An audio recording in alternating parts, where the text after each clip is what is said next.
બને છે કે નહીં? અને આપણો મત છે કેટલામ લઈ જાય છે? આપણો મત કેટલામ લઈ જાય છે? આ 500,000 માં કે બુંદી ગાંઠી ને ભજીયા નાસ્તામાં, સમજાણું? એટલે આટલામાં આપણી અસ્મિતા ક્યારેય વેચશો નહીં. આપણે આઝાદ ભારતમાં લોકશાહીમાં જો જીવતા હોય તો લોકશાહીમાં દરેક નાગરિકે રાજા છે, સમજાય છે? પણ અત્યારે પણ જો સામંતશાહી સિસ્ટમ ઊભી થતી હોય ને તો એ સિસ્ટમનો હંમેશા વિરોધ કરતા શીખવું જોઈએ. એટલા માટે વર્તમાન સમયમાં 50% હજુ સુતેલી અવસ્થામાં છીએ, 15% લોકો શાસનમાં છે, 20% લોકો અવસરવાદી છે. એ જ્યાં હવામાન હાલતું હોય ને એ બાજુ ઠેકડા મારવા મળે, સમજાય છે ને? એ કયા પક્ષમાં એનો ફિક્સ સ્ટેન્ડ જ ના હોય. અને 20% છે મારા તમારા જેવા જાગેલા છે, એને પીડા છે સમાજની, રાષ્ટ્રની, રાજની. પણ થાય છે એવું કે જે 15% વાળા છે ને એ ક્યાં બળ કરે? આ 50% જે સૂતેલા હોય ને એની પાછળ એટલી તાકાત લગાડી દે એટલે ઓલા લોકો મત મળે ફટાફટ નાખવા. અને અવસરવાદીઓને એમ લાગે હવામાન આ બાજુ છે એટલે એ બાજુ મળે દોડવા.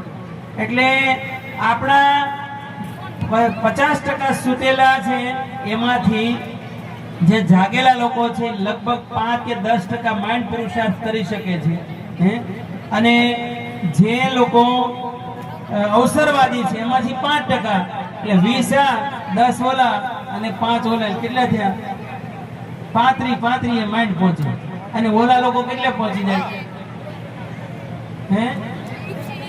એટલે 65 પહોંચે. એટલે એ લોકો શાસનમાં છે. કોણ શાસન કરે? 15% લોકો, સમજાય છે ને? એટલે ભવિષ્યમાં તમારે માધવસિંહ સોલંકી સાહેબનો રસ્તો લેવો છે કે નહીં? હાથ ઊંચા કરો. વાહ વાહ ઠાકોર સમાજ, વાહ! જાગેલા છે એટલું આ પ્રમાણ થાય છે, સમજાય છે? એટલે તો પછી આપણે સદારામ બાપાના હમ ખાવા પડે. જો ઇલેક્શનના સમયે માત્ર 5-10 હજાર રૂપિયા આપે કે દારૂની બોટલો પીવડાવી દે તો તરત ફરી જાય એવી પરિસ્થિતિ જો આપણે કરતા હોય ને તો સમજવાનું આપણી માનું દૂધ લાદે. દૃઢ પ્રતિજ્ઞા લેજો.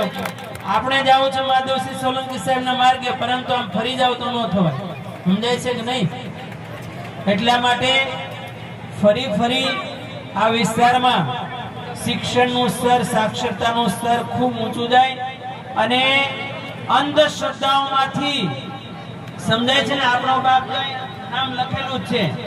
આ વિસ્તારમાં જીવતા જાગતા મહાપુરુષ થયા, એને આપણા ભગવાન માનવાના. બાકી કોઈ દેવી દેવતા હશે આપણે જોયા નથી, પરંતુ જીવતા દેવતા આપણે જોયેલા હતા ને. આ વિસ્તારમાં નિર્વ્યસની કર્યા, સમાજને શિક્ષણ માટેની વાતો કરી, એક થવાના સંદેશ આપ્યા. એ મહાપુરુષને ક્યારે આપણે ભૂલવા ન જોઈએ. અને એટલા માટે અંધશ્રદ્ધા, આજે મેં જોયું છે કે તીર્થયાત્રામાં મોટા ભાગના હાલીન જવા વાળો આપણો સમાજ હોય છે, સમજાય છે? આપણા બધા ક્યાં જાય? હાલીન શું કરે? પગપાળા કરે, સંગ કાઢે. અને બીજા લોકોના દીકરાઓ ક્યાં જાય ખબર છે તમને? ક્યાં જાય? આ યુનિવર્સિટીમાં જાય, ગાંધીનગર જાય, દિલ્હી જાય, અને જ્યાં મોટી મોટી ઇન્ડસ્ટ્રીયલ ઝોન હોય ત્યાં જાય. અને આપણા દીકરાઓ ક્યાં જાય?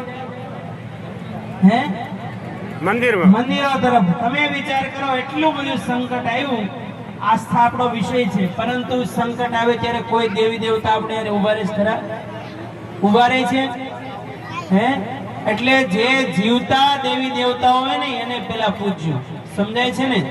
એટલે મેં જોયું છે સૌરાષ્ટ્રમાં તો એક માતા હાલી જતી હોય અને એક વૃક્ષ હોય એની ઉપર કપડું નાખે, એ નાખ્યું ન હોય, કદાચ ઉડતું આવ્યું હોય ને તો પાછા માડી જાય, બીજું કપડું નાખે, ત્રીજું નાખે, ચોથું નાખે. અને પછી અહીંયા માનતાઓ ચાલુ થઈ જાય. અને કોઈ ફૈબાઈ મળી જાય કે આ ક્યાં દેવ છે, તો કે આ ચીથરિયા પીર છે, સમજાણું? એટલે એવા દેવ કોઈ આપણું કલ્યાણ કરવાના નથી. કલ્યાણ માટેનો સૌથી મોટો માર્ગ છે એજ્યુકેશન, શિક્ષણ. એટલે શાસ્ત્રોમાં એમ કીધું, વિદ્યામૃતમ અશ્નુતે. Education is power, knowledge is power. એટલા માટે આ વિસ્તારમાં ફરી કહું કે જે યુવાનો છે એ બધા યુવાનો વડીલો જેને ભગવાને થોડી લક્ષ્મી આપી છે એ પાછળની પેઢીમાં જે હોશિયાર વિદ્યાર્થી ભાઈ બહેનો હોય એની પાછળ જે યુપીએસસી જીપીએસસી ની તૈયારી કરતા હોય એની પાછળ લક્ષ્મીનો સદુપયોગ કરજો એવી શુભકામના કરું।